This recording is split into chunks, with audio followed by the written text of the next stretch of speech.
If you want to know why your digestion is likely the number one most important factor in determining your overall health and longevity, then this episode of the Smart Nutrition Made Simple Show is for you.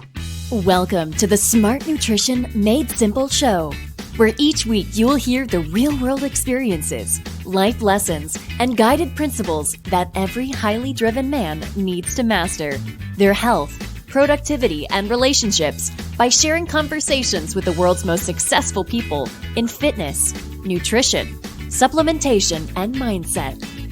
Meet your host, Benjamin Brown. He is a fitness and nutrition expert, consultant to Fortune 500 companies and world championship sports teams, a husband and father of 3, and has been helping men transform their physiques, optimize their energy, and own their fatherly mission since 2005. Thank you for joining us today, and without further ado, let's jump right in. To you or me, it could be classified as indigestion, bloating, or gas. But to my 4-year-old son, it's simply a tummy ache. Often overlooked and seen as yet another inconsequential symptom of eating or drinking too much of the wrong things at the wrong times, or maybe another stomach bug trying to invade. As my mother used to say, I had a sensitive stomach. But it was actually a sign that my body was giving me and that your body gives you if necessary. An expression of imbalance, a consequence of disagreement within your body and its current physiological and biochemical terrain, whether it be good, bad, or ugly. The digestive system, the GI tract, the gut, our second brain, our tummy. Call it what you will, but the gut, or the literal tube connecting mouth to anus, in concert with a number of synergistic organs, like the liver and gallbladder and pancreas, as well as symbiotic organisms, well over 300 trillion in fact, is an unequivocally crucial part of our health and daily function. Today, I'm super excited to share with you gut health expert John Brisson as we share elements of our own personal journeys, his far more traumatic and significant than my own, yet both crucial in igniting our passion for all things digestive system health as an integral part of any effective health and healing plan. In this interview, we cover a myriad of topics related to the gut, beginning with a nasty bacterial infection in the stomach called H. pylori, why it was so significant in our own respective healing journeys, and the number of downstream effects related to H. pylori symptoms, including low stomach acid and nutrient malabsorption.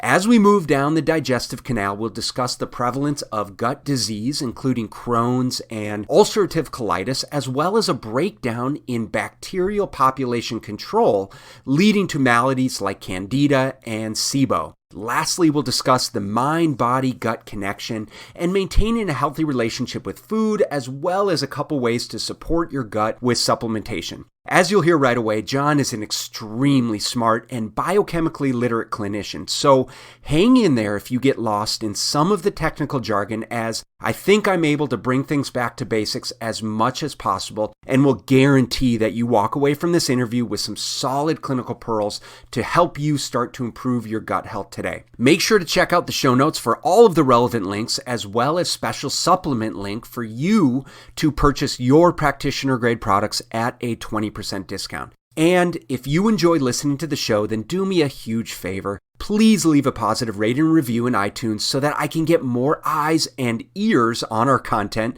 continue to bring on the most knowledgeable guests, and help more people in the process. Listen, guys, this show has really been years of hard work and effort, and every positive star and rating that I see just reinforces my drive to continue this journey with you. And if you want to talk about working with me personally, I'd love to chat. Just schedule your free nutrition strategy call over at www.bslnutrition.com/level up.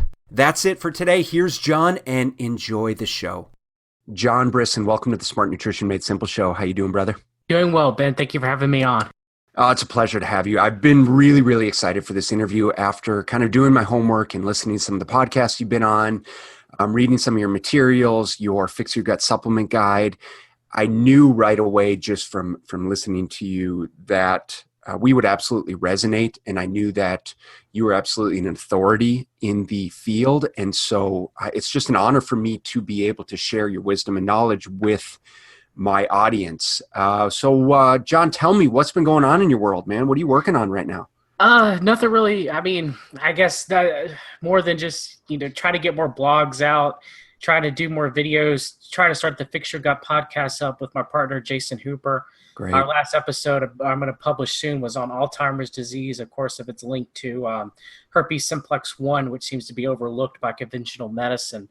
But they seem to be more and more research coming out up about that now, and also the effects of the gut with Alzheimer's disease too as well. But yeah, it's usually I'm trying to get more blogs out. I'm going to have a blog up in the next week about metformin. A lot of people don't realize that metformin also has an effect on the gut bacteria, and maybe why the diabetic drug may help against type 2 diabetes. And it may be just because of the increasing of akkermansia, for example.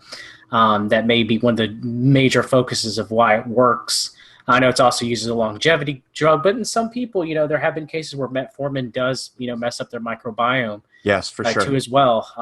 Causes diarrhea. I know my father-in-law took it for a while, and every time he would take metformin, he'd have to run to the bathroom. Yep. Yeah, I have a lot of people that I've spoken with and clients that I've worked with that have gone down the metformin route from and not necessarily from a type 2 diabetes standpoint, because it's becoming very popular in this sort of anti-aging longevity community, and even in with respect to physique and weight loss and body composition. It's becoming very popular. So what you're saying is because of the changes that are associated in the gut bacteria from the metformin, it's advantageous to be taking. It can be, yes. It depends on the person. I've seen cases where it has helped by increasing akkermansia or increasing butyrovibro, which butyrovibro produce short chain fatty acids like butyrate and bifido, but in other people too who may have issues with Provotella dysbiosis, for example, metformin use can make it worse, and they end up having overgrowth of Provotella, and it ends up causing digestive issues with fat consumption. So it really just depends on the person. But metformin, it has both good and bad sides. Just most people talk about only the good, and very few actually talk about the negatives associated, especially when it comes to the gut.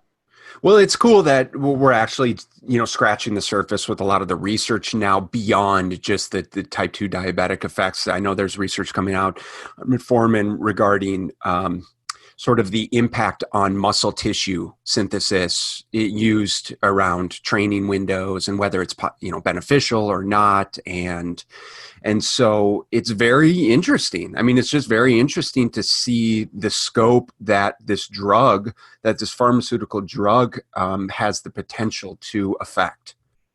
Oh, very much so, Ben. I mean, it's interesting how many medications that we look at or that we take that we have to look at also from the perspective of how they affect the gut as well. I know most people are well aware that proton pump inhibitors can affect the microbiome more than likely in a negative way, because bacteria do have a proton pump, so do our mitochondria. So it can also affect mitochondria. And just, I'm sorry to interrupt, but just to clarify, when you say proton pump inhibitors, you're talking about like acid-reducing drugs, like Nexium and Prilosec, and those types of things. Yeah, yes, very much so. Prevacid, Prilosec, Nexium. Larry the Cable Guy used to be the sponsor for Prilosec. You see his up on TV. You can eat whatever you want as long as you're taking a PPI. And it does. I mean, stomach acid has a purpose. There's a reason why our body produces stomach acid, more than just to help break down our food. Hydrochloric acid, more than just to activate pepsin and activate protease enzymes. It does also it's a first line of defense of the food that we ingest, because everything we eat has a certain amount of bacteria. Even if you cook something well done, it's still going to have bacterial exposure from the plate, fork, and your hands, and everything else. Right. So the stomach acid acts as a barrier to keep pathogens in, because many pathogenic bacteria, including H. pylori, cannot really survive in an acidic environment. Well, the stomach acid, specifically the HCl, H. pylori, is something that I want to dive in a little more extensively in a bit. And what I'd love to do is I'd love to take a step back with you, John, and find out a little bit more about you and you're obviously such a smart and well-trained clinician with a lot of time and experience. And so I'd love to find out kind of what was the impetus for you to jump into this journey. Why is it now that you're focusing extensively on gut health? And maybe you could just briefly take a step back with us there. Yes. Well, Ben, I had been sick all my life. I was born 3 months premature back in 1985. Had asthma and allergies growing up as a kid. Severe asthma to a point where I missed kindergarten. I failed kindergarten, should I say, because I missed so many days. And my appendix burst, ruptured in my teenage years. Had to go back and had to have abscesses cleaned from that, doing a peritoneal wash and later a hernia mesh put in. And I had digestive issues off and on, even though I had, severe digestive, intestinal surgeries and everything, but it wasn't anything really major until I contracted H. pylori. At least I think I did. Yeah. My grandmother-in-law had a fish fry, and I must have contaminated water, I think, being out in the country or what. But for the first time, even, after I had all those surgeries and everything, then I did not know what gastritis was. And my stomach just burned. It just burned for the first time. And I was like, what is going on here? And so I started going to the doctor, and they couldn't figure out what was wrong with me. And I developed silent reflux, possibly from taking lisinopril, which is an ACE inhibitor, it's a blood pressure medication that I was taking for borderline high blood pressure at the time. And deplete zinc. A lot of people aren't aware of that. The ACE inhibitors deplete zinc. And in men, that can lower testosterone levels. And when you have lower testosterone levels, your immune system doesn't function as well, among other things. So I started becoming susceptible to Epstein-Barr and varicella viral reactivation. And so I developed silent reflux because of both that and the H. pylori. And it took me years through all the research that I was doing through Fix Your Gut. At first was to try to help myself. And then I realized, well, if I'm collecting all this knowledge, maybe I can help other people. So I met a good friend of mine, Titus Wilson, who helps run Fix Your Gut with me. We met on the Bulletproof forums, me, him, and Jason Hooper, who does the Fix Your Gut podcast with me. And Titus he talked about his sister had a very rare condition called a Cardi syndrome.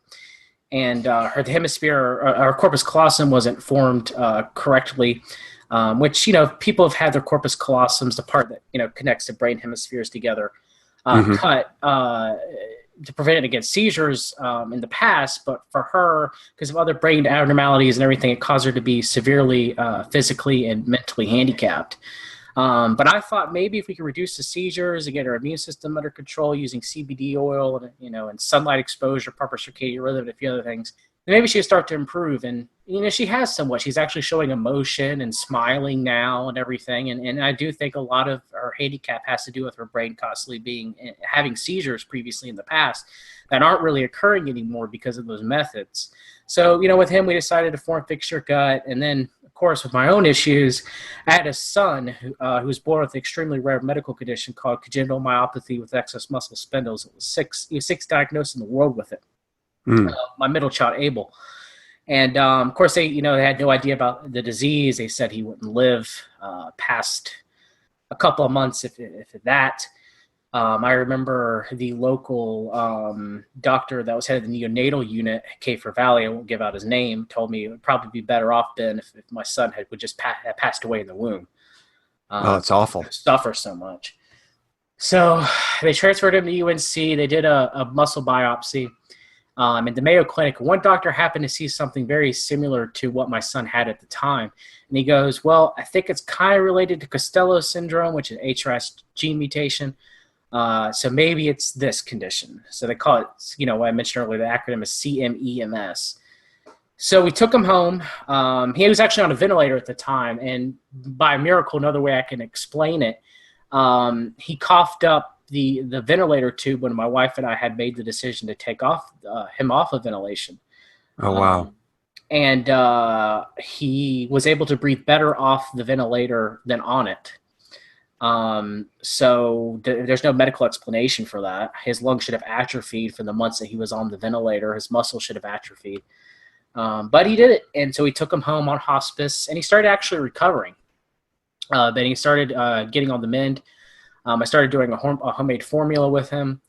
And he started to getting more muscle tone. But there was a nutritionist there at UNC Chapel Hill who did not think that he was gaining enough weight, even though the nurses didn't want him to, or the doctor, should I say, didn't want him to get too much weight because of the effect weight could have had on his cardiovascular system. Sure. So we fought with her, and eventually, she was like, well, you must not be feeding, it must be the homemade formula. So we're going to contact CPS if you don't, switch to regular formula and feed him normally. And I was scared, even all the nurses were behind us, but I was younger and I was scared and I capitulated. So they put him back on regular formula. And of course he's being fed through a G tube. He started aspirating, and they didn't think it was aspiration. They thought it was just his condition getting worse. And he kept hospitalizing. When they hospitalized him, they feed him less, he'd get better, and then he'd come back. They kept feeding him too much. Yep, so he kept aspirating, and it took about 6 months for them to finally realize that was what was wrong. And by then, he had already been back on the ventilator and had almost died one time in the hospital or code blue and not being able to breathe and everything. So we took him home. He was on ventilation again, but he started to recover from that. And sadly, a couple months after that, he had a pulmonary embolism from the previous trauma that was done to him through the ventilation, and previous traumas done to his lungs, and he passed away. I'm so sorry. So I had learned a lot from trying to help him. He lived the longest with any child of his condition. He did not die from heart failure because of mitochondrial support and circadian rhythm. His heart, when they took him off, we were held on the top of the rooftop at UC Chapel Hill. His heart beat for good without him actually breathing for a good 10 to 12 minutes afterwards. His heart was so strong. Incredible. So, unlike any of the other children, he didn't die from cardiomyopathy. So because of him, and because of, I lost both my parents when I was young. I lost my mom to systemic lupus. When I was 7, I lost my father to hepatitis C when I was 18. Because of my own troubles and trials and tribulations, I started to fix your gut with all the knowledge I had just to help people. I mean, there's over 230 free blogs on the website. If anybody emails me and they can't afford my book, I'll send you a copy for free. And that's why I started it all. Then I started it all just because I know what it is to be sick. Yep. I know how conventional medicine could become a trap. And I'm not saying conventional medicine isn't needed. There are times where it is needed, like diagnostic medicine and proper surgery and trauma-based care.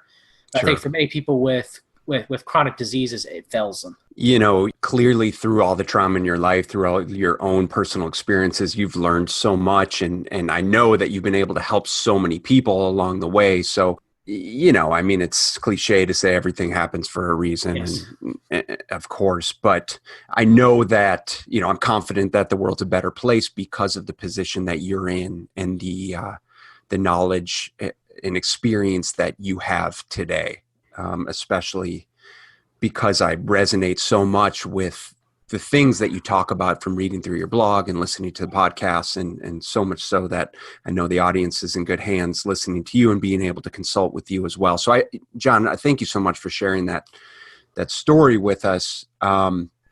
Something that you talked about resonate very much with me, and that is the H. pylori diagnosis, which part of the reason that I do what I do and started to dive into clinical nutrition and study functional medicine was because of some of the gut issues that I struggled with as a teenager. And starting from the age of about 15, I had terrible acid indigestion and IBS type symptoms, and I'd throw up all the time. And the doctors had me on, multiple different antacid drugs, and did the whole endoscopy. So this was like in the late 90s, did the whole, or mid 90s, did the whole endoscopy thing where they put a video camera attached to a tube and put it down your throat when you're sedated so that they can video and actually, physically see the lining of the stomach lining to see what's going on, whether it's inflamed or whatever.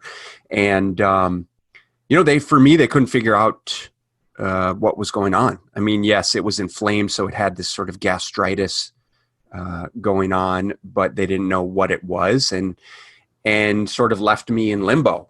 And made me kind of figure out, it forced me to kind of figure out what was going on my own. And it took a long time for me to figure things out. But along that journey for me was learning more as much as I could about nutrition, learning about the foods that I could and couldn't eat, and, you know, what triggered me and what didn't. And all the while dealing with, like what you talked about, is this intense burning, awful sort of, this burning in this epigastric region that I dealt with until I was about 25 or 26, when finally it was diagnosed through functional medicine testing that it was this H. pylori infection that I treated then herbally, and then from there eradicated it and then worked to kind of rebuild the gut. And so, you know, that was really, for me, was the impetus for creating BSL Nutrition and for kind of doing what I do. And so I absolutely resonate with you there. So thank you for sharing that. And thank you for sharing your story. I mean, that's the thing about H. pylori, even to this day, that even when we'll talk about, you know, was first discovered by Barry Marshall and Robin Warren, two Australian doctors back in, I think it was in the early 80s, should I say, around 82. No one took them seriously. I mean, with most things when it comes to diagnostic medicine, when it comes from a microbiological level, most of the researchers are probably 10 to 20 years ahead of most standard, you know, practice medicine. Sure. Even when it comes to ulcerative colitis and Crohn's disease being tied to Mycobacterium avium paratuberculosis, which is a bacteria found in ruminant animals like cows and goats.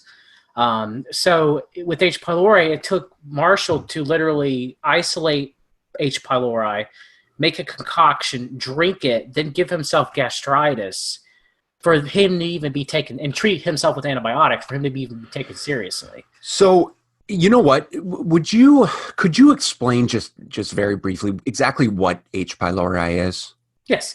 Heliobacter pylori is gram-negative, meaning that it has endotoxins within its cell wall, as well as, I guess, too, if you're talking about a gram stain in and of itself. It doesn't, when you gram stain bacteria, if it doesn't remain violet, then it's gram negative. If it has violet coloring, it's gram positive. Mm-hmm. So gram positive bacteria don't have endotoxins or LPS, what they call lipid polysaccharide. They have other toxins associated with them. But the cell wall of a gram-negative bacteria is this toxin, LPS, lipid polysaccharide. So H. pylori falls under a certain classification of bacteria known as proteobacteria. And proteobacteria, the main difference between proteobacteria under the phylum compared to a lot of your other bacteria, whether it's Firmicutes or bacteroids, is that proteobacteria, the endotoxins that they contain are very, very potent. They're stronger than most other gram-negative bacteria. So you've got common infection bacteria that you see within proteobacteria like Campylobacter, Yersinia pestis, which causes the Black Plague, Vibrio cholerae, which causes cholera, E. coli, Shigella, Salmonella. You know, these are very, very, very strong infection-causing bacteria. So H. pylori falls under this proteobacteria. So it's very, very virulent. The endotoxins that it has can cause, you know, very strong destructive capabilities on the human body when it's dysbiotic flora. So when it enters the stomach, let's say you drank contaminated water, which seems to be a strong source of H. pylori, even city filtered water. The famous activist, what was her name? Julia Roberts played her in a movie. Erin Brockovich. She's talked about a lot this about them using chloramine in water purification sources in urban centers, and how the use of chloramine, which chlorinated ammonia, doesn't work as well as chlorine. So H. pylori can actually build up huge biofilms in these pipes. And since they have to do a chlorine flush if you live in a metropolitan area like twice a year to kind of break the biofilm, it gets released. So if you're not filtering your tap water, you're drinking it. And so that's one way a person can get H. pylori. So if your stomach doesn't have it, okay, so let's say you drink it, and your stomach doesn't produce a lot of acid, whether because you've been taking some antacids or you're elderly, among other things, the H. pylori can get into the stomach, and it can now it can't survive an acid. So if you have like a normal acidic stomach, it'll die or it'll pass through. It can't attach itself to the wall of your stomach. But let's say it is able to. Well, once it attaches itself to the wall of the stomach, it starts producing an enzyme called urease, and your stomach produces urea during normal digestion, and the urease enzyme cleaves the urea and produces ammonia. Now, ammonia is very basic, so it starts neutralizing the stomach acid so the H. pylori can live and start proliferating and start forming more colonies within the stomach. So when that starts to happen, the endotoxins that the H. pylori shed from their cell, your immune system reacts to it because it's not, toxins are not a good thing. Your body's like, well, Right. we have to do something with this. So it starts to, and there's certain virulence factors. You probably have heard of SIGA-A and VAC-A, Sure. different virulence factors of reason why a person with certain strains of H. pylori get gastritis. Another certain person gets ulcers. Another person Brain fog or exactly, and it has to do with those different virulence factors. Okay, so that's the difference between all those virulent factors is because of the certain different species that we have of H. pylori. So with the H. pylori in and of itself, if you end up getting it, some people could be asymptomatic, Ben. There's studies. But it's this bacterial infection that kind of lives in the stomach, but it's actually it's actually quite common, is it not? Yes, up to 80 to 90% of it depends where you live too. For example, in Mexico, up to 80-90% of the population have H. pylori. Now, does that mean that they're going to have symptomatic H. pylori and it's a problem? No, not at all. It depends on there's many different factors of reason a person reacts to a bacteria. Negatively or positively. But in people that they do react negatively to H. pylori, can cause ulcers and stomach cancer and reflux and sulfur issues and histamine issues and just a wide variety range of problems that it can cause. I think one of the things that was so life-altering for me was understanding that for me personally, some of the implications of the H. pylori infection, and now whether it was that the H. pylori itself was suppressing my own stomach acid production, or whether it was just, I was a teenager and stressed out and eating crappy food and maybe some of the other medications that I was on at the time or whatever it was, but it's kind of a perfect storm. But the implications of the fact that once stomach acid is suppressed, then it's just a myriad of other things that are going to happen with your digestion and ultimately your health. So what I'd love to do is talk about the importance of HCl in the stomach in terms of our digestion of food and kind of how it leads into the rest of our digestive processes. Yes, but that's a very important question. So hydrochloric acid, your stomach starts producing it for the peritoneal cells of the stomach. Pretty much, actually, there is actually a circadian rhythm motion to it as well. But I guess it's going a little bit too deep in that regard. But your body's producing it even when you're not eating to a certain degree to kind of keep a set pH of around anywhere between 2 to 4, just at baseline. Your body wants to try to keep that pH level to, reduce microbes. And there are some microbes that live in the stomach. The stomach's not sterile. There's no part of the body that's sterile, as you well know. Not even the brain is sterile. The womb is sterile. There's no part of the body that's sterile. And I think it's important to acknowledge that the stomach is supposed to be a very acidic environment. I mean, you need it to be acidic to break down your food, especially your animal proteins that you're consuming. Very much so. That's very much so. That's one of my main issues with the whole alkaline water movement. Oh, yeah. I'm not saying that you shouldn't drink spring water, and I'm not saying that your water shouldn't, be pure, and I'm not saying that at all. I believe when Jack Kruse is talking about the purity of water being a very important thing, it is. Don't get me wrong, but you don't want to drink, pH water of 9 when you're about to sit down and eat your steak. That's one of the most ludicrous things that you can do. Right. Now, if you want to consume a little bit of alkaline water hours after, like 4 hours after a meal, or while you're fasting, doing a water fast or whatever to some degree, fine. That is in moderation. That's okay. But ingesting it on a regular basis and ingesting it with meals, especially meals containing protein, that's the farthest thing for you want to do. And it's the whole acid alkaline, nonsense that's on the web that you can. I'm with you.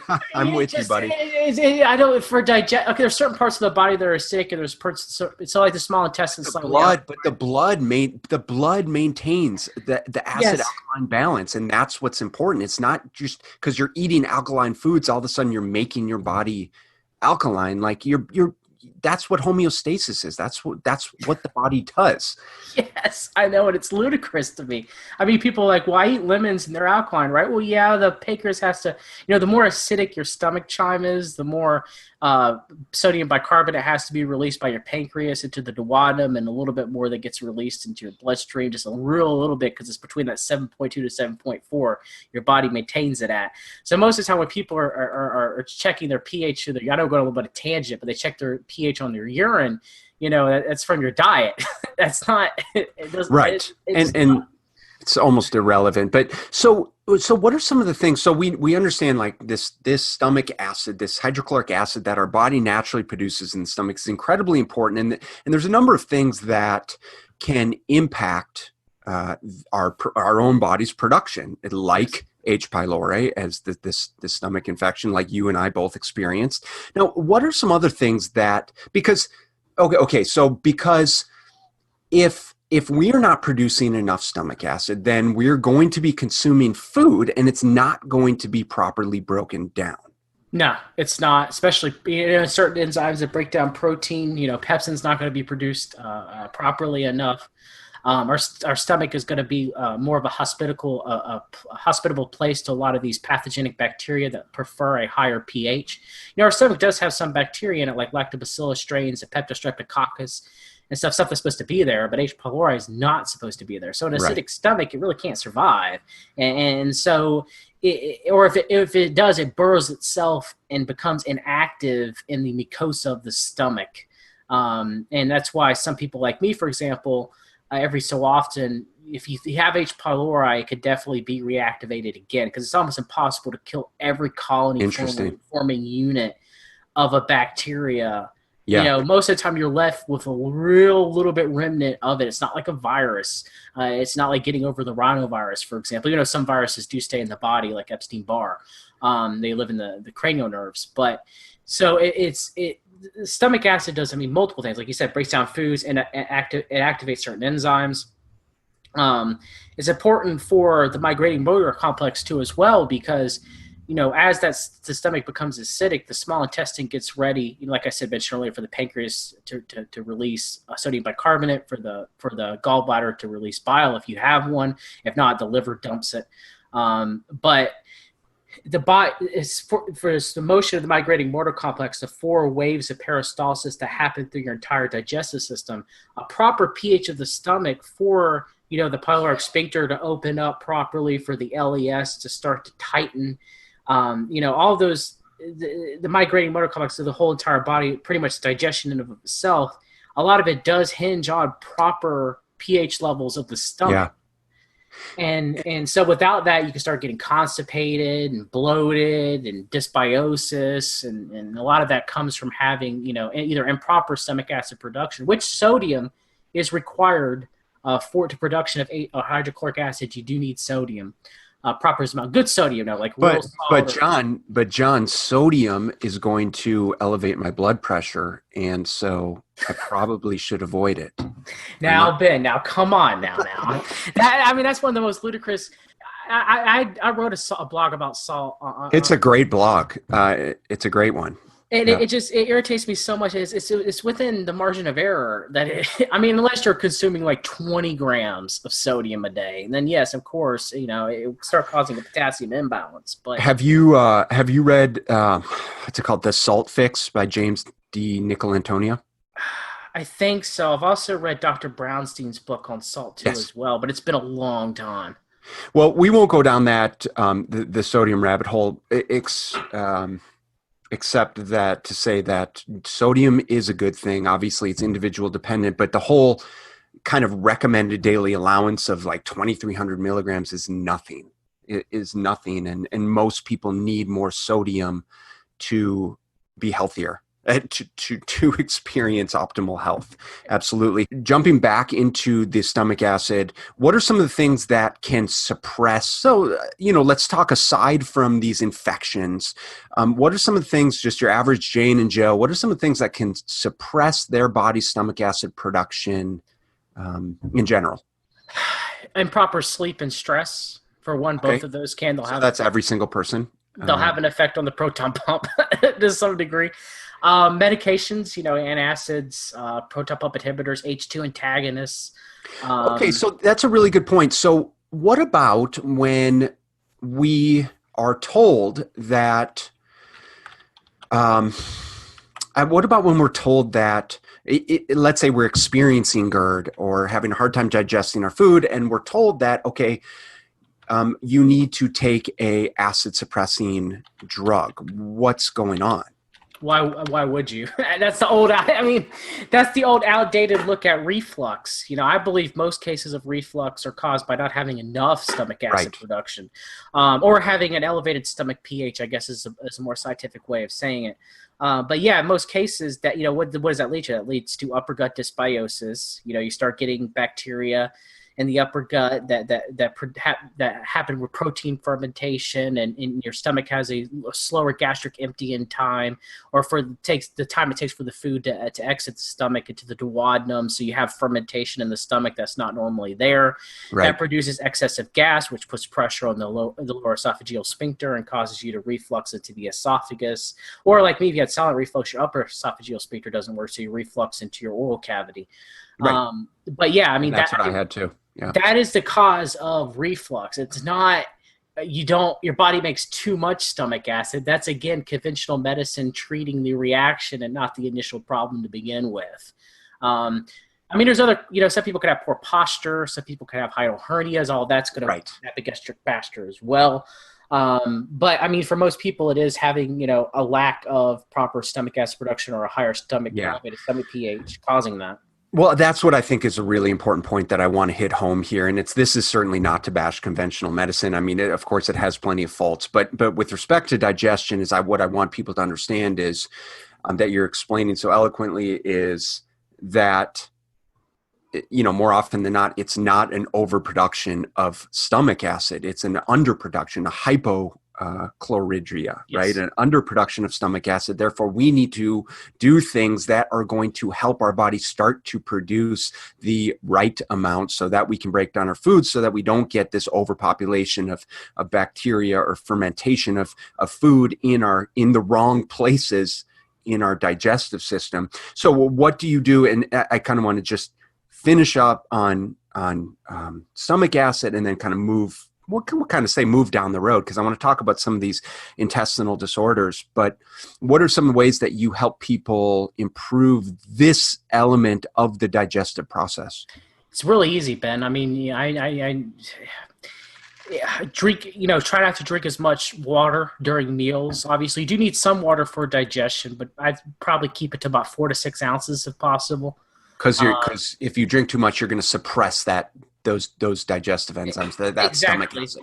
You're going to dilute your stomach pH. You do not want to do that. Maybe if you're having one of the biggest signs for H. pylori, one of the biggest signs for low stomach acid production is not being hungry in the morning. Per circadian rhythm, you're supposed to be hungry. And so you're supposed to break your fast, which I know intermittent fasting and everything, and I do that. But usually I intermittent fast. My last meal is before the sun goes down around 6, and my first meal is around 10. Yep. So if you're nauseous in the morning, you're just like one of those people where you're like, oh, I don't want to eat, which I was, Ben, before I got silent reflux. Is exactly how I was when I was having a lot of this. I couldn't eat. I couldn't think of food in the morning. I never ate breakfast. Never. That's usually a sign of having, low stomach acid. So what you can do is you can squeeze a fresh lemon in a glass of water if you're worried about it ruining the enamel of your teeth. You could use a straw, but a straw would put air into the stomach a little bit. But yeah, juice of water, add a little bit of pinch of salt to it, a pinch of real salt, not Morton salt or salt full of additives or anything like that, but a pinch of just regular good salt in there, and that will help get the stomach acid production going properly. Eating acidic foods or bitter type foods and meals, adding vinegars to your salads, eating arugula, watercress, eating bitter greens, that will start getting it moving too as well. All of those are really good things. And also you could try a digestive bitter supplement. I like Urban Moonshine because they have one in apple cider vinegar instead of alcohol. That will too as well. Well, I was going to say apple cider vinegar is a good one, yeah. Yep. But all of those will help. All of those will help lower your stomach pH and improve digestion for most people. Okay, fantastic. Yeah, and then as far as a supplement, are you a believer in betaine HCl? In the right cases, yeah. Some people do need it. I don't want a person to be on it forever, though, because the body kind of gets lazy with feedback loops, and that Right. If you're constantly pumping betaine in, the body's like, well, I guess I really don't have to activate the parietal cells to produce any acid. So, so you kind of only need to use it for a short period of time. And there is some drawbacs. If you have a severe H. pylori infection in the stomach and you start popping HCl, yeah, it's going to cause a big die-off reaction in your stomach, and you might get a lot of gastritis. So you got to kind of be careful with that. Yeah, if you've got some sensitive Yes. stomach lining, that could be pretty painful. Yes, it can. But other than that, yes, I do recommend BT and HCl. I have a blog and a video about it. I've used it personally myself. It just has to be done right, like most things. You don't want to start popping about 10 of them and with every meal. And you don't want to be on it forever, too, because it's just like probiotics. If you're on them forever and it might be helping or fixing your problem, but is it really, if you're relying on this stuff? I mean, we should rely more on food and lifestyle changes and circadian rhythm for optimal health more than we should supplement. Hey brother, are you struggling to find the energy to function at your best as a businessman, father, and husband? I want you to know you're not alone. And sadly, the conventional wisdom these days around healthy eating and exercise that has saturated the mainstream is flat out wrong. If you want to find the solution to optimizing your energy and body composition without restrictive dieting, soul-crushing workouts, or adding more to your already stressful and overflowing schedule so that you can finally function like the man you know you can be, then we need to chat. Are you ready to move from exhausted to energized by working smarter, not harder? Go ahead and schedule your free strategy call at www.bslnutrition.com/level up. I'm looking forward to our conversation and enjoy the rest of the show. So let's talk within the scope of digestive enzymes. So we'll not talk just about hydrochloric acid, but we'll talk about, pancreatic enzymes and the things that help break down and maybe even, ox bile and the things that help break down the carbohydrates and the fats as well. But particularly the enzymes is that, with respect to supplementation, is that our food quality is so poor now, the soil quality is so poor that many of the foods that we're eating now are lacking a lot of the enzymes that maybe they once had, especially with extended shelf life and stuff like that. What's your approach or sort of outlook with respect to supplementing with those enzymes? It depends. It's weird, Ben. Like for people with severe digestive issues, including myself, digestive enzymes never made a difference. I never felt any difference taking it. It didn't matter if I took porcine derivative pancreatin or if I took bacterial or yeast-derived enzyme like digestive gold. I am a fan of them and I do recommend them and they do help people. It really just, it's subjective. Yeah. I recommend for most people, try to eat a varied diet within season and organic as much as possible to help with that. Try to reduce the stomach pH as much as possible too. Should help with that in theory, as well as also proper intestinal motility. Digestive bitters can also help with just endogenous enzyme production, triggering that too as well. So I mean, with digestive enzymes, it really depends. Like, do I think that the average person with intestinal discomfort or bloating or gas, can it help them to take a digestive enzyme every so often, or especially someone who's like with inborn genetical lactase production issues, of course.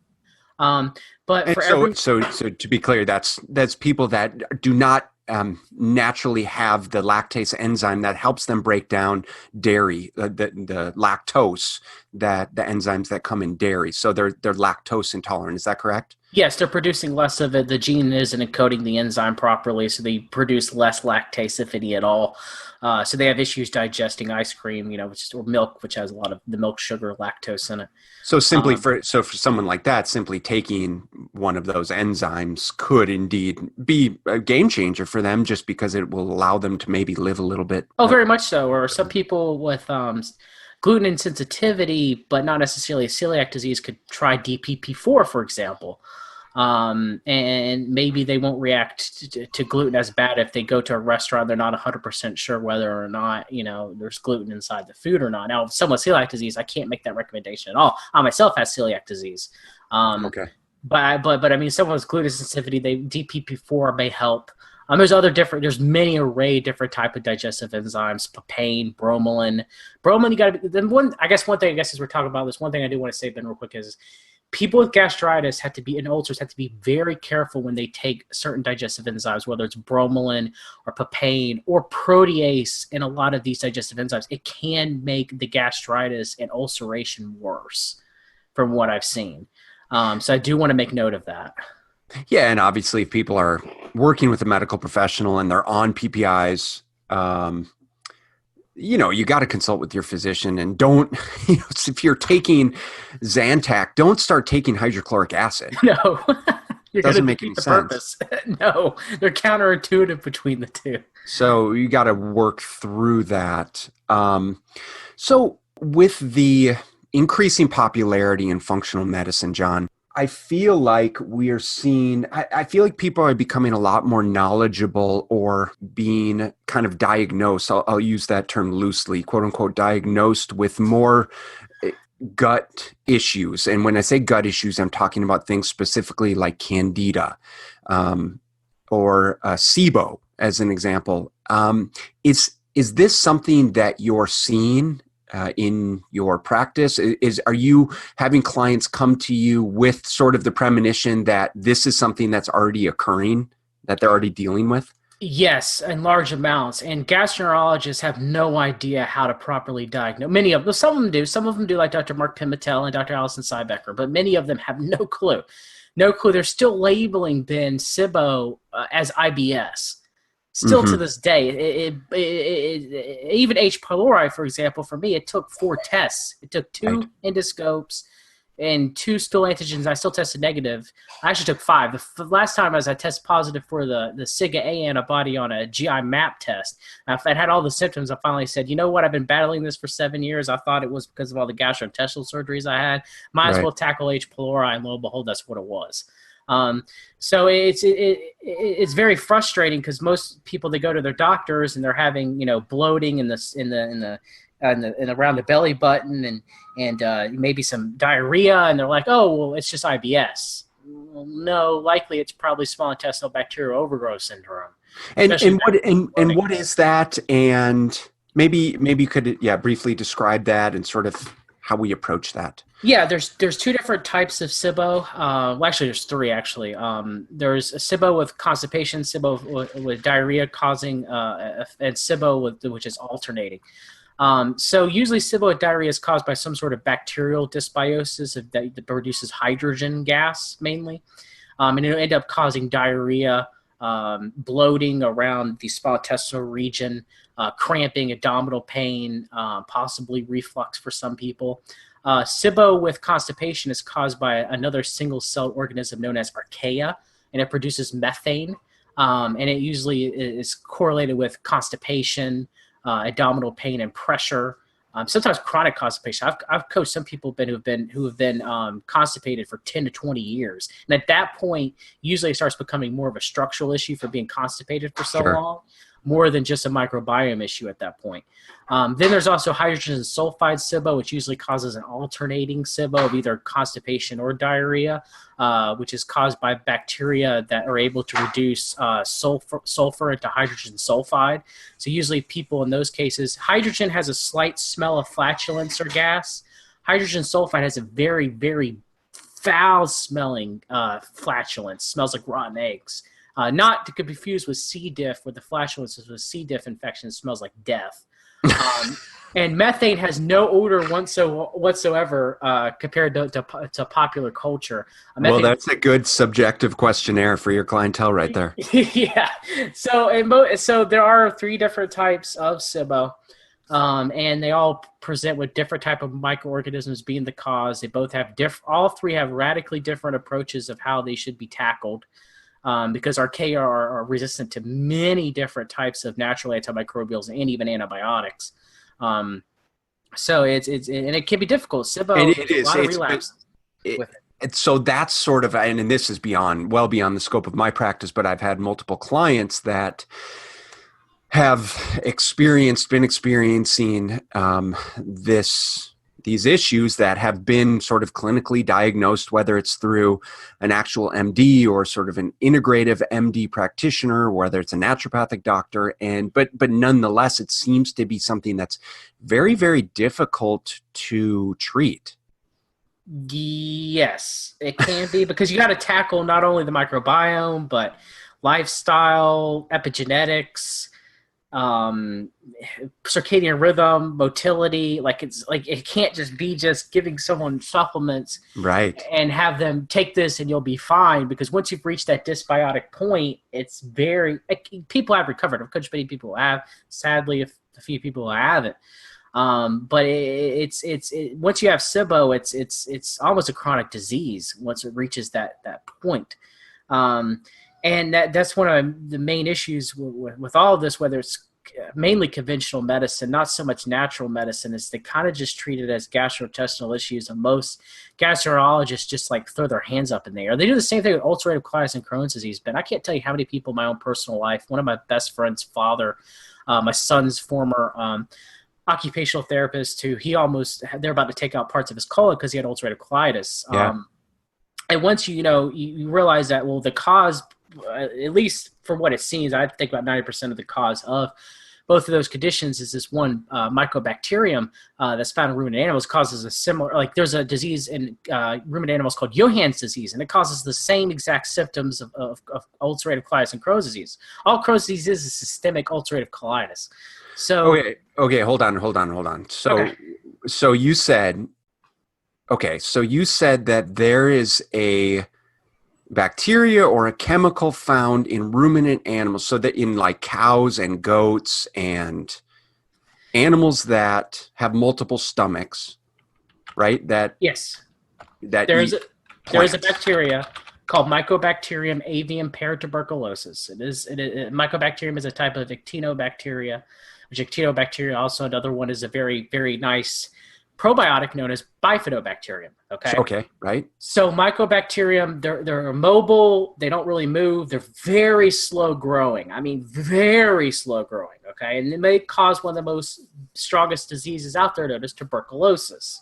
Okay, but if you ingest this ruminant animal, whether you have some sort of genetic weakness to the mycobacterium for some reason, where your body doesn't fight it off so well, or maybe you're taking some medication, your immune system wasn't working well, or under stress. For some reason, for certain people that have a weakness to this Mycobacterium avium paratuberculosis, when they eat ruminant animal meat or when they ingest ruminant animal dairy, it causes them to their body either reacts to it, and that is the cause of ulcerative colitis or Crohn's disease, when the body reacts to the bacteria of itself, or it's because they become colonized with this mycobacterium, and that's what causes the disease. Now, the question to you, Ben, might be again, well, I eat steak, why don't I have it? Right. Well, again, there's an epigenetic, a person's genes. There's for example, Klebsiella, we know likely causes rheumatoid arthritis and alkalizing spondylitis, and people with alkalizing spondylitis, they have a certain gene called HLA-B27, and that makes them susceptible for that bacteria to either colonize their spinal cord, or for the body to react negatively to the endotoxins that Klebsiella produces, and starts inflaming the spinal cord. So with mycobacterium, for most people with either ulcerative colitis or Crohn's disease, the first thing you do is they have to give up all ruminant animal products. And for some people, right then and there, it stops it. So ulcerative colitis or Crohn's disease, yes. Which seem to be, increasingly common. I mean, becoming more common. And I don't know if it's just the diagnosis or what, but more and more people seem to be popping up with these digestive disorders. So regardless, is that if this is present, then you're suggesting that it could be this bacteria found in these cows and goats and the foods that they produce. So meat, steak, and dairy products, that by removing these, that's kind of the foundational step for some of these people in alleviating this disease. Yes, and I'm not against meat consumption. I myself am an omnivore. I want to make that clear. Yeah, right on. I know diet is so subjective and everybody gets mad and everything, but I'm saying for these specific people, yes. Removing a ruminant animal products in and of itself, for some people with these conditions, fascinating. They might get improvement just from that and alone. Now, it may require them to reduce mycobacterium and improve their microbiome through natural methods or actually 6-month antimicrobial, like antibiotic therapy in certain cases if it needs be. Wow. But there is enough research, and the research has been around for 20 years, Ben. And now now is mainstream medicine finally saying, okay, through the work of Dr. Harmon Taylor, which he's got a vaccine for MAP. I don't necessarily agree going that route, in my opinion. But he's saying, the mainstream medicine is now looking at this and saying, okay, maybe this is the cause of these two conditions. I mean, that is absolutely fascinating. There's numerous research papers. You can Google it. You can Google ulcerative colitis or Crohn's disease and MAP, and you will find.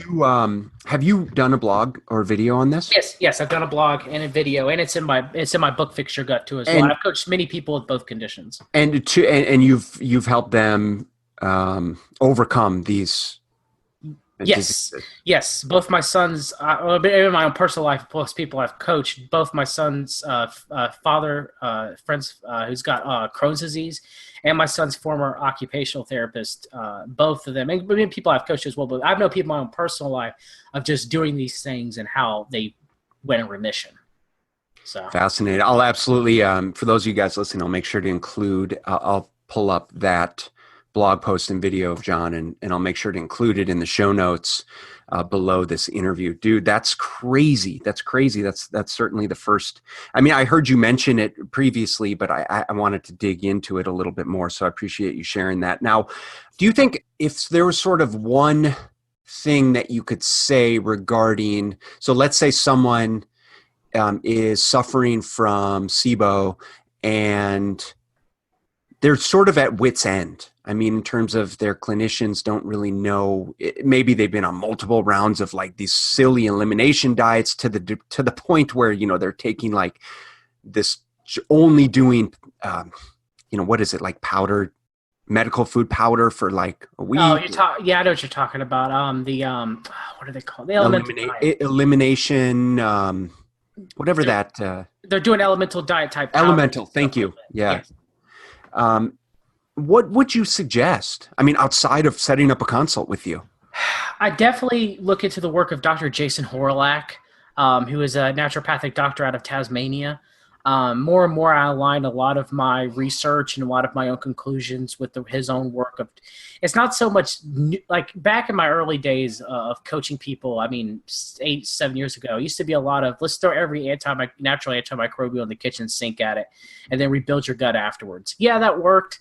It doesn't work as good as trying to rebuild the gut by taking targeted prebiotics like acacia fiber and 2FL, the human milk oligosaccharide, and trying to feed the gut, broccoli sprouts for sulforain and carrots and everything, and trying to feed the gut while you are trying to reduce and a lot of the pathogenic bacteria by possibly using natural antimicrobial methods of doing both of those at the same time.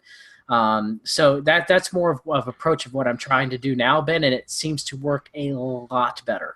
Yeah. And again, like you mentioned earlier, diet is subjective. My goal, and it's not always one that's easily obtained, is try to add foods back in. Because again, this is one thing I want to stress, is the more you eliminate foods and the more you take them out of your diets, and not all foods are equal. Some are worse than others. I'm not saying that, for example, you should go eat, Wonder Bread or anything like that. Even gluten, there's difference between organic fermented einkorn sourdough than there is Wonder Bread, okay? Right. But I'm just saying, the more, in every case I've ever seen, Ben, the more you start taking away foods, the less diverse the microbiome gets, and in doing so, the more people start reacting to foods that you don't add more foods back in. You continue taking them away, and that is not the goal. As well as that's not how human diets have been, even before agriculture or hunter-gatherer situations.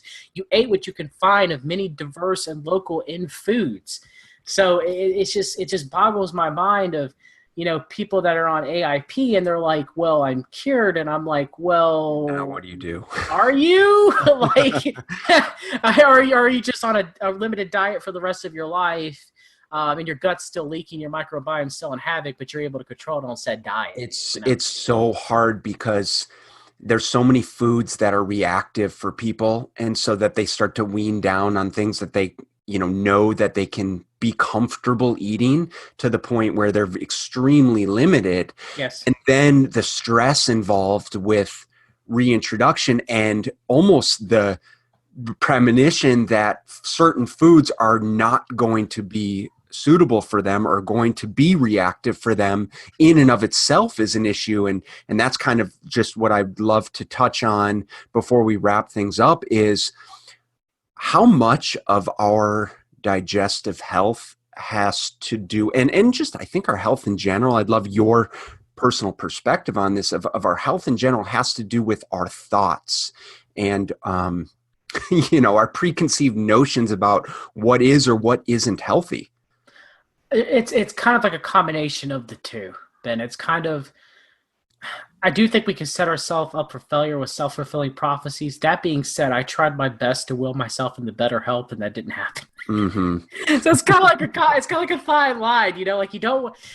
There's studies have shown that if you have a more positive outcome, whether it's faith or just belief system, that you're more likely to end up surviving in some cases. But there are studies too to show if you have a more pessimistic type outlook as well, more of a reserved outlook, that could actually also be a survival mechanism too. So it's kind of like, I will say that if you're stressing on something, it's probably better that you try to do some sort of therapy or something to try, or trauma release exercise or activation of the parasympathetic nervous system or something to try to overcome that as much as you possibly can, because it will increase cortisol, and cortisol is going to have an effect on your immune system, an effect on your microbiome when you're stressing your own self out. But again, it's like with conventional medicine, they don't look at any physiological causes or microbiome causes of mental health disorders. Okay. So everything is like, here, take this SSRI in most cases. Right. Where in naturopathic, it can almost get to the point where a lot of people are saying, well, you can will yourself into positive health. That necessarily doesn't happen either. It's kind of like has to be a fine combination of the two, where you got to work on yourself, because that's what the whole health approach is. It's more than just, some people are so ingrained of me going, here, take this probiotic and your gut issues are going to get better. That's not what got you here in the first place. That's it. And I don't mean to interrupt you, but I think that there's plenty of people that are searching just for, within the alternative or holistic or naturopathic community, that are still looking for a magic bullet. And yes. And don't necessarily want to do the work, or maybe even don't necessarily want to heal, don't necessarily want to get better. And that's a problem, is that they don't want to do the work, and it's difficult. I'm not gonna say it's easy in the modern worlds that we live in. They try to, and I don't do everything perfect. And the Lord knows none of us really do. But it's about doing the right things when you can do them, and the more often that you do them, the more often they become healthy habits. Like, I'm not saying to the point of orthorexia, like we were talking about earlier. A person could become so. That's why I've never written a diet book, Ben, because diet is so subjective. Absolutely. It's so subjective. And what might be another person's panacea might be another person's poison. Right. And that's one of the biggest problems that we have as far as nutrition. I think you would agree with me on that, is we tell a person so much, don't eat this, here's why, instead of being like, well, it may not be as, like, for example, you could say lectins, nightshades. Let's take nightshades. Sure. I seriously doubt a pepper is as bad as eating McDonald's, So you kind of have to, you understand what I'm saying? Like, I know maybe it's a false equivalency because McDonald's is so bad, but the way capsaicin for some people could be a very strong anti-inflammatory through activation of TRPV1, and they eat it and they feel amazing. and increases dopamine and it makes them happy. Or another person, capsaicin can cause inflammation because of the same nightshade alkaloid capsaicin, So it just depends on the person. But by that same approach is maybe someone who generally does phenomenal with their nutrition, and maybe their one thing is like once a month they get McDonald's, and it has maybe just a strong positive association with something that they grew up with, that for them, even just mentally, it's just overwhelmingly positive in the grand scheme of things. And I agree with you, though. I think you can just overanalyze anything to death to say, I can make every single food that you tell me to eat, I can reframe it to make it bad for me. Yes, and that's a major problem. I mean, there's so many unknown variants that you're exposed to on a daily basis that you will never know. And I've known many people who have developed orthorexia, trying to control every aspect, and that's caused more issues for them ever than the food they were trying to avoid initially in most cases in the first place. Now, I'm not saying people like me have celiac disease that I can, I can overwhelm my body and eat gluten. I'm not saying any of that. There are some people who have to avoid certain foods. I understand that. But for a lot of people, it's almost became a trap. It's become a self-fulfilling trap. And we should be trying to get people to eat healthy, but at the same time, they have to enjoy their lives as well. Like when you go eat dinner, Thanksgiving dinner or Christmas dinner or holiday dinner with your family, if you have celiac like me, I shouldn't eat the roll, but that doesn't necessarily mean that I can't eat foods that I wouldn't normally eat through a healthy diet, because it is a celebration with one's family. We've gotten away from that. We told, like you say with the McDonald's, if you eat a healthy diet, you exercise, your circadian rhythm's good for a whole month, and 1 month you have one bad meal, we were doing better than 99% of the population out there. Right. I mean, food should be enjoyed, and good food does nourish the microbiome too as well. Those people that avoid, if your diet is so limited, your microbiome is also going to be limited too as well. Yeah, I think that there's just so much mental, emotional importance associated with healthy gut and just healthy living in general, and the role that community plays and social support and all of that stuff that I talk about on the show. So I'm glad that we're on the same page there. With that said, as you obviously have so much clinical knowledge on how to treat many of these things, and what I would encourage our listeners to do is, what I was going to ask you, John, is kind of to give us a few sort of maybe important supplements that you generally could talk towards gut health. I don't know if that's something that you want to do. I was going to point people to your Fix Your Gut supplement guide on your website, because it's a great resource. It's extensive, but it's a great resource. I don't mind doing it at all, Ben. First of all, magnesium. How many people, Dr. Caroline Dean, how many people stress the importance of magnesium supplementation? Even if you eat a perfect diet, it's almost impossible to get enough as much as you need in the stress-filled world that we live in. Yeah, I love talking about magnesium for sure. Yes, and you have, and I've definitely listened to you talk multiple times with many different people. So magnesium, again, it's crucial. It's crucial for gut health, for proper regulation, proper motility. It's an important electrolyte. Reducing of stress too as well, reduction of cortisol. So magnesium, I can't sing its praises enough. It definitely helped me. And you like the chelated malate, is that correct? I prefer malate just because it worked well for me. But again, magnesium forms are subjective. Some people do well with glycinate. Maybe they need the extra amino acid glycine to help reduce mental stress and worry and anxiety and improve their sleep. Some people may need chloride to help with digestion and stomach acid production. Some people may need L-threonate to cross the blood-brain barrier, especially people with seizures. Yeah, it's definitely condition specific. Yeah, there are some magnesiums that I say to avoid, which I'm pretty sure you do too. Like, I don't think people should load up on magnesium oxide or aspartate with so much aspartic acid. So there's certain things that I think people should avoid, but malate, I do like malate. Malate was the one that personally made me feel amazing. What about what about probiotics? And I don't want to go, I want to wrap this up in just a minute here, but what about, when we say generally probiotics, like, okay, if you're taking, like, I would say we consider a supplemental probiotic to be a good thing. Now, I know it's very condition specific, but let's say we're taking an antibiotic for whatever reason, can absolutely be necessary under several circumstances. What's your opinion of probiotics? They should be treated as medicine. Not so much that they require a prescription. I'm not saying that at all. But you should definitely, a person should research what probiotic they should take and how long they should take it and when they should take it. You shouldn't just go to Whole Foods and just pick up any other random probiotic off the shelf and just start taking it. Because I've coached many people where that's actually how they started their digestive issues. Because it's only a finite amount of strains of specific bacteria, and who knows if you're actually, low in that specific. Maybe you have a decent amount of that specific bacteria, and then therefore you're creating an overpopulation or something like that. Or that too. That definitely could happen. It can contribute to SIBO with people with poor motility. If they have constipation, you probably don't want to ingest frequent amount of probiotics because they can end up in your small intestine instead of your colon. Or you could be like, for example, me, I was Th1 dominant. I favored more towards inflammation. Th1 is more inflammation. Th2 is more histamine related. So I started taking Lactobacillus plantarum 299V. That's in Jaro's Ideal Bowel Support, because on paper, it sounds like a great probiotic. There's many studies showing its efficacy and everything. And so I started taking it, and I started getting severe crippling leg pain from it, increasing the Th1, the helper cells, and increasing inflammation. So people with histamine issues, Lactobacillus plantarum 299V may be very beneficial for them. But for me, made me very ill, very, very ill.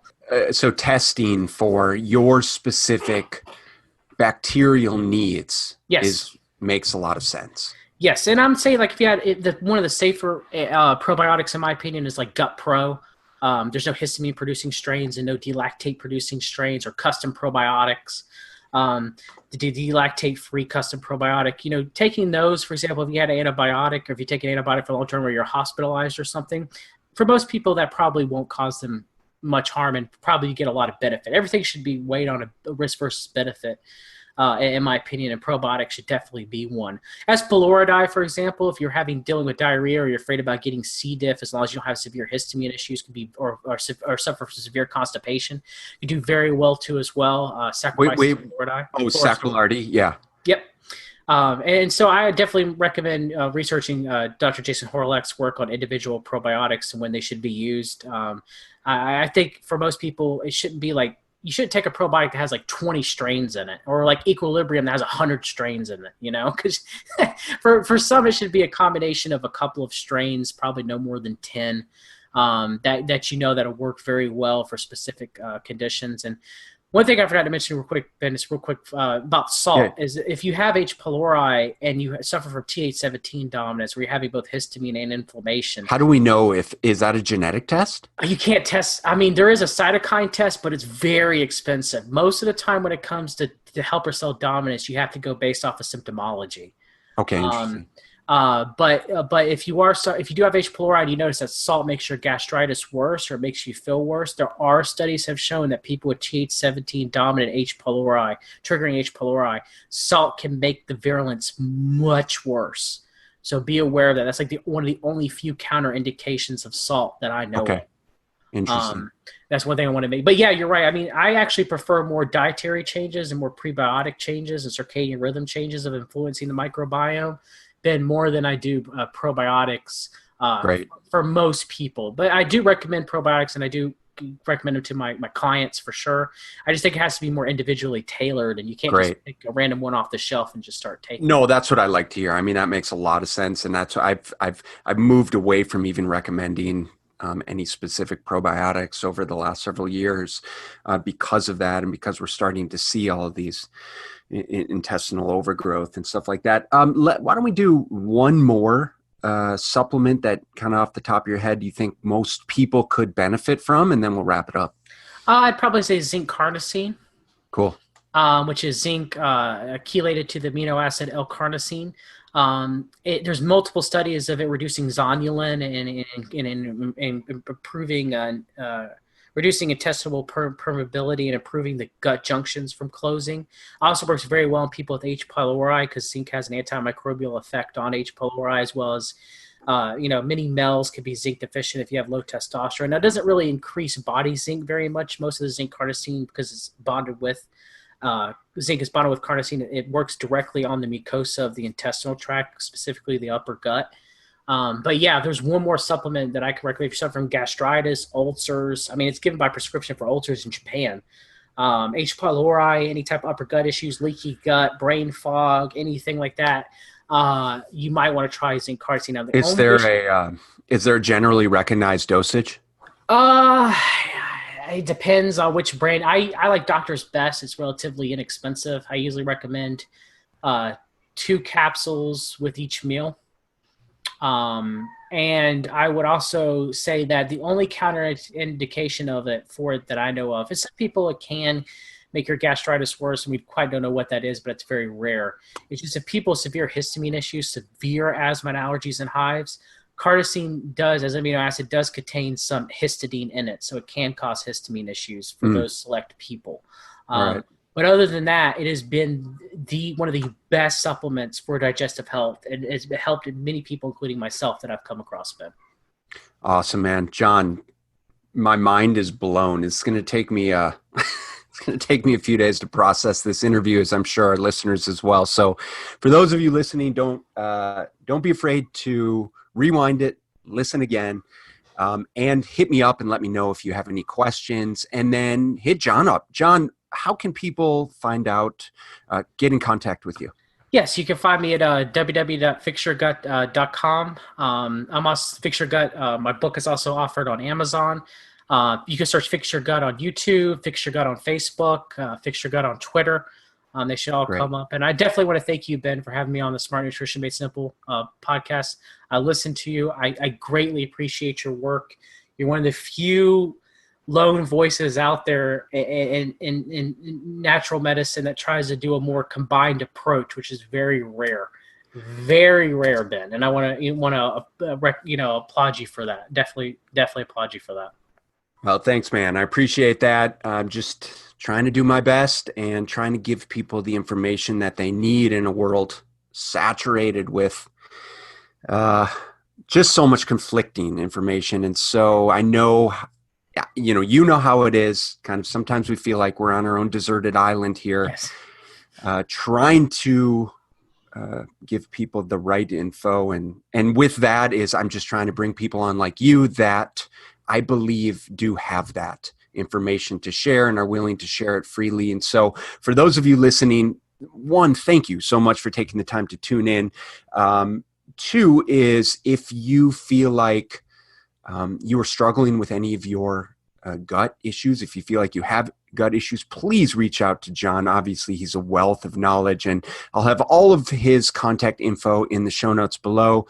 John, we're going to have to do this again because I feel like we barely scratched the surface. We could go on and on and on. So we will do it again. Thank you very much, sir, for your time. I appreciate everything that you're doing, and best of luck moving forward. Thank you, Ben, very much. Take care. Bye. Did you love this episode of the Smart Nutrition Made Simple show? Then head on over to iTunes, subscribe, and leave a positive rating and review. And more importantly, share this with other men that you know are dedicated to leveling up in every area of their life by learning how to live healthier, more energetic, and productive lives so that they can optimize their health for their family and future. Thank you for listening, and if you want to find out more about how you can work directly with Ben, then just head on over to www.bslnutrition.com/level up.